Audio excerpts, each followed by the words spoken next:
Okay, in this video I will show you how I've learned to create a drop down box and to use the Vlookup key function.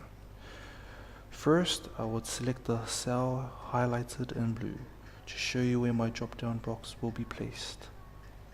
Next, I would go to the data tab here and then look for data validation. That's over here, located next to text to columns. I would drop down the box and click on data validation.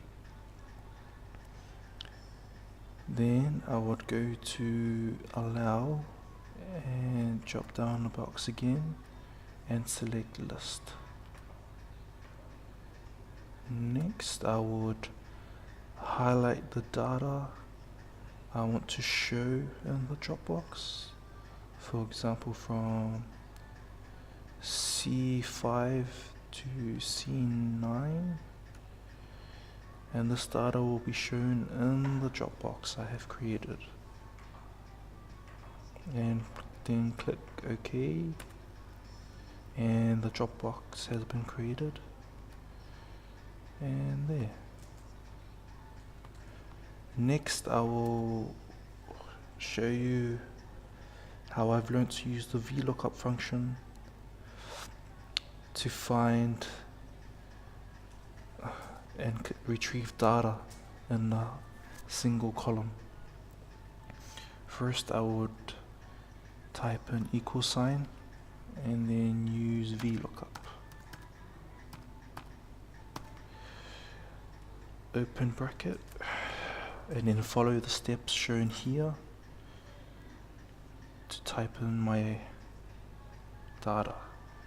So the lookup value will be my ID, the Dropbox I've created the first time, this one, and then use comma to finish that off. Next step is table array. I would select cell from C5 to H9, and that's table array, and I finish that step. Next is column index. This is the number. I'll put 2, and next is range lookup, and I'll type in true, then enter, and there we go. Vlookup has been created, and it shows the names and the ID, and if I change it, it will automatically change the name. And in the cell highlighted in yellow will also be the same as the first lookup. Open bracket, the value will be the same, ID, comma, then select the table again,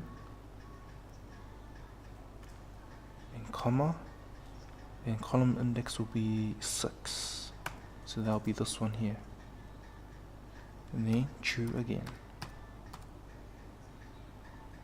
and then enter, and there we go. Vlookup has been created.